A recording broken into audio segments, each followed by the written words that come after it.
بسم الله الرحمن الرحيم.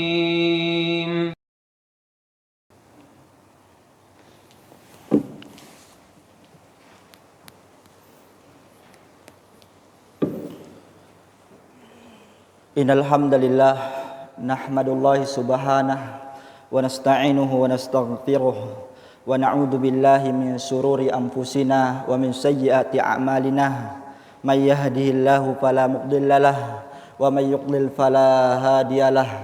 Asyhadu an la ilaha illallah wa asyhadu anna Muhammadan abduhu wa rasuluh. Amma ba'd. Qala Allah ta'ala fil kitabil karim, ya ayyuhalladzina amanu taqullaha haqqa tuqatih wa la tamutunna illa wa antum muslimun. Wa qala subhanahu, ya ayyuhan nas ittaqu rabbakumul ladzi khalaqakum min nafsin wahidah wa khalaqa minha zawjaha wa batta minhuma rijalan katsiran wa nisaa wattaqullaha alladzi tasaaluna bihi wal arham innallaha kana 'alaikum raqibah. Wa qala subhanahu, ya ayyuhalladzina amanu taqullaha wa qulu qawlan sadida yuslih lakum a'malakum wa yaghfir lakum dhunubakum wa may yuti'illaha wa rasulahu faqad faza fawzan 'azimah. Fa inna asdaqal hadits kitabullah wa khairal hadi Muhammadin sallallahu alaihi wasallam wa syarrul umur muhdatsatuha wa kullu muhdatsatin bid'ah wa kullu bid'atin dolalah wa kullu dolalah finnar. Ayyuhal ma'syaral muslimin ibadallah, marilah kita awali dengan bersyukur kepada Allah Subhanahu wa taala atas nikmat yang Allah Subhanahu wa taala senantiasa berikan kepada kita semua. Nikmat berupa kesehatan, nikmat berupa dimudahkan kita untuk beribadah kepada Allah Subhanahu wa taala. Di antara nikmat yang harus kita syukurkan secara khusus adalah nikmat iman dan nikmat Islam, yang mana dua tersebut adalah kunci kebahagiaan kita di dunia dan akhirat. Semoga salawat dan salam tercurah kepada Nabi kita Muhammad sallallahu alaihi wasallam serta para keluarganya, para sahabatnya, para istri-istrinya dan para umat-umatnya yang senantiasa istiqomah bersabar di atas sunnah Nabi kita Muhammad sallallahu alaihi wasallam. Judul khutbah yang khatib sampaikan pada Jumat ini adalah bahwasanya kita semua akan merasakan kematian. Judul ini saya sampaikan untuk seluruh kalangan, kepada orang besar, kepada anak kecil, kepada pemimpin, kepada masyarakat, kepada orang sehat maupun orang sakit. Ingatlah, kita semua akan mengakhiri kehidupan dunia ini. Setiap orang akan mengakhiri kehidupan ini sesuai batas waktu yang Allah Subhanahu wa taala berikan. Tidak ada seorang pun yang hidup di muka bumi ini selamanya. Pasti ia akan merasakan kematian. Sebagaimana yang Allah Subhanahu wa taala katakan di dalam Al-Qur'an, kullu nafsin dha'iqatul maut, bahwasanya setiap yang berjiwa akan merasakan kematian. Tidak ada seorang pun yang bisa terhindar dari kematian. Bagaimanapun upaya dan usahanya untuk menghindari kematian, pasti kematian tersebut akan menghampirinya. Benteng yang kuat tidak akan bisa melindunginya. Jabatan yang tinggi, harta yang banyak tidak akan bisa menunda kematian apabila kematian tersebut telah tiba. Sebagaimana yang Allah Subhanahu wa taala katakan di dalam Al-Qur'an, qul innal mautal ladzi tafirruna minhu fa innahu mulaqikum. Katakanlah wahai Muhammad, bahwasanya kematian yang mereka lari darinya, bahwasanya kematian tersebut pasti akan menghampiri mereka semua. Dan Allah Subhanahu wa taala juga mengatakan di dalam Al-Qur'an, aina matakunu yudrimukul al-maut walau kuntum fi burujim musayyadah. Dimanapun kalian berada, pasti kematian tersebut akan menghampiri kalian semua. Walaupun kalian berada di benteng-benteng yang tinggi. Dan kita semua akan meninggali keluarga kita, harta kita yang selama ini kita sayangi, yang selama ini kita perjuangkan.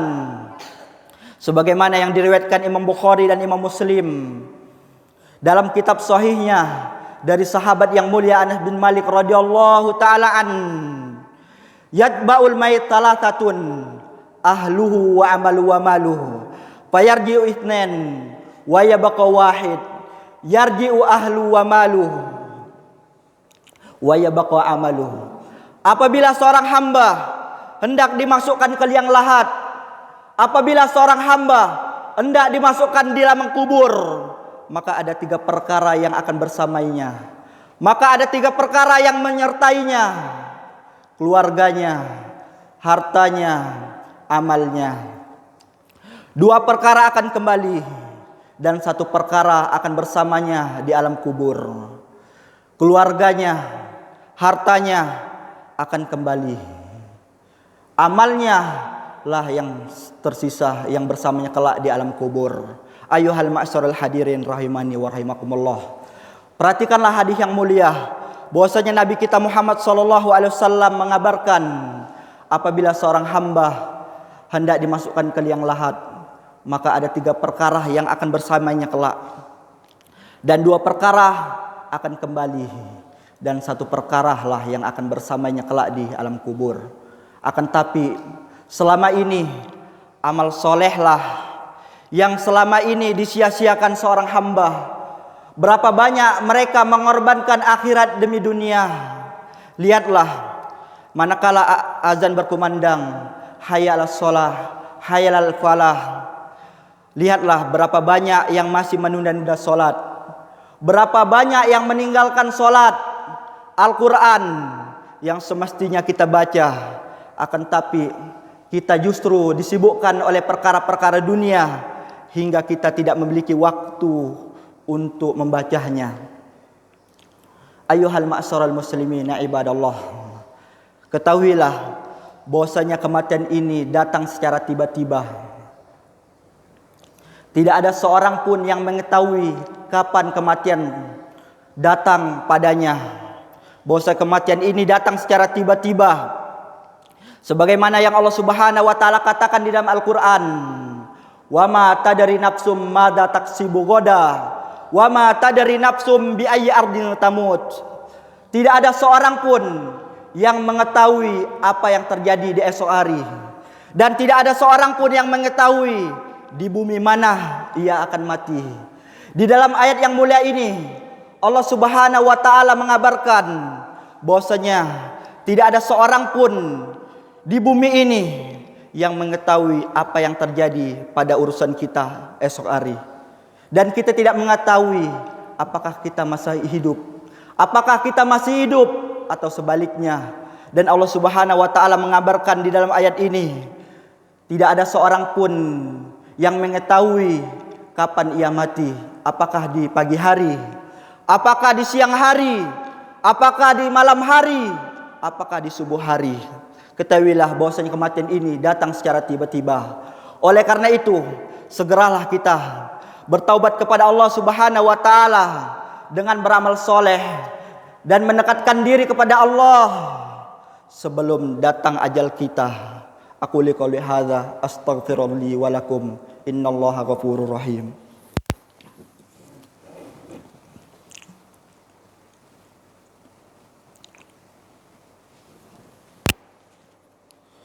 Alhamdulillah hamdan katsiran thayyiban mubarakan fihi.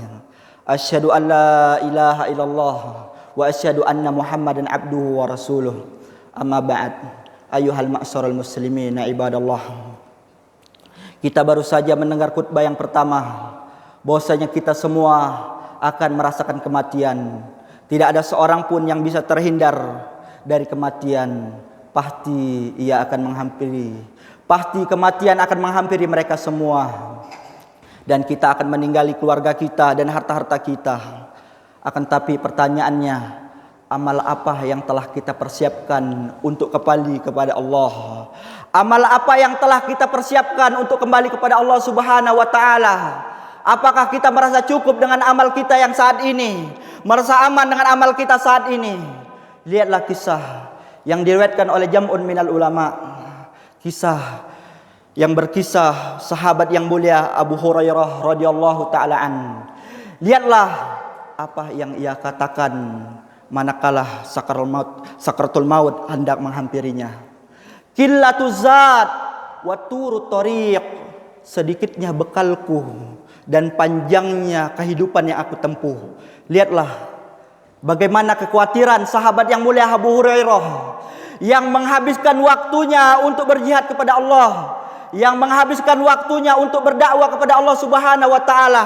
Bahkan kata para ulama, Abu Hurairah adalah di antara para sahabat yang banyak meriwayatkan hadis Nabi sallallahu alaihi wasallam dari sahabat yang lain. Akan tetapi dengan amal yang banyak ini, dia merasa khawatir dan merasa cemas manakala sakaratul maut hendak menghampirinya. Apabila sekelas Abu Hurairah merasa takut dan merasa cemas dengan amalnya, bagaimana dengan kita yang masih jauh dibandingkan dengan amal sahabat yang mulia Abu Hurairah radhiyallahu taala an. Oleh karena itu, ayuhal ma'syarul hadirin rahimani wa rahimakumullah, Nabi kita Muhammad sallallahu alaihi wasallam bersabda sebagaimana yang diriwayatkan Imam Tirmidzi, yang dihasankan Imam Albani rahimahullahu taala, aktiru dzikra hadhimil ladzat, yakni al-maut. Perbanyaklah dari kalian mengingat pemutus kelezatan, yaitu kematian. Karena dengan kita memperbanyak mengingat kematian, kita akan bersegera kembali kepada Allah Subhanahu wa taala. Karena dengan memperbanyak mengingat kematian, kita akan bersegera bertobat kepada Allah Subhanahu wa taala. Karena dengan memperbanyak mengingat kematian, kita akan senantiasa istiqomah beribadah kepada Allah Subhanahu wa taala. Karena dunia ini melalaikan kita semua, ayuhal ma'syarul muslimin. Dengan dunia ini kita lupa untuk mempersiapkan bekal kita untuk kembali kepada Allah Subhanahu wa taala. Ayuhal ma'syarul muslimin ibadallah. Jangan mengira bahwasanya kematian ini akhir kehidupan kita. Oleh karena itu para ulama mengatakan bahwasanya kematian adalah awal kehidupan dari hisab yang panjang. Kita semua akan dipertanggungjawabkan di hadapan Allah. Setiap ucapan kita, setiap perbuatan kita, itu semua akan dipertanggungjawabkan di hadapan Allah Subhanahu wa taala. Innallaha wa malaikatahu yusholluna 'alan nabi ya ayyuhalladzina amanu shollu 'alaihi wa sallimu taslima. Allahumma shalli 'ala Muhammad wa 'ala ahli Muhammad kama shallaita 'ala Ibrahim wa 'ala ahli Ibrahim innaka Hamidum Majid. Wa barik 'ala Muhammad wa 'ala ahli Muhammad kama barakta 'ala Ibrahim wa ahli Ibrahim innaka Hamidum Majid. Allahumma qsim lana min khasyatika ma yahulu bainana wa baina ma'asik, wa min ta'atika ma yuballighuna bihi jannatak, wa minal yaqin ma yuhawwinu bihi alaina musibatid dunya, wa matti'na bi asma'ina wa absarina ma ahyatana. Allahumma la taj'al musibatina wala fi aqidatina wala fi manhajina. Allahumma bika aslamna wa bika amanna wa alaika tawakkalna wa ilaika anabanna. Allahumma waffiq liwali amrina lima tuhibbu wa tardah lima fihi shalal bilad wal ibad. Rabbana la tu'akhidna in nasi'na aw akhtana. Rabbana la tuhammilna ma la taqata lana bih wa'fu anna warhamna anta maulana fansurna 'alal qaumil kafirin. Rabbana atina fid dunya hasanah wa fil akhirati hasanah wa qina adzabannar. Innallaha ya'murukum bil adli wa ihsan wa yanha 'anil munkar wal fahsya la'allakum yatadhakkarun. Aqimussalah.